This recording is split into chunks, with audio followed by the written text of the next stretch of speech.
ছয় দফা দাবি আদায়, এবার সারা দেশে মহাসমাবেশের ঘোষণা দিয়েছেন কারিগরি শিক্ষার্থী। আগামী রোববার দেশব্যাপী এই কর্মসূচি পালন করবেন তারা।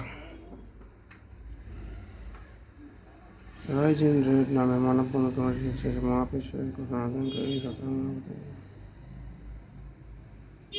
কুমিল্লার কর্মসূচিতে হামলার অভিযোগে নেই প্রতিবার সারা দেশের নিজ প্রতিষ্ঠানের সামনে লেখাটাতে রাইজ ইন রেড নামে মানববন্ধন করে পালন করেন শিক্ষার্থীরা।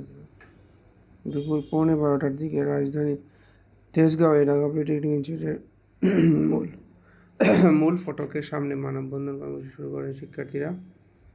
এ সময় আন্দোলনরত শিক্ষার্থীরা রক্তে আগুন লেগেছে শেষ হয়নি। কুমিল্লা হামলা কেন দেওয়া হচ্ছে? কুমিল্লা এর আগে শুক্রবার দুপুরে 6 দফা দাবি আদায়ের মাথায়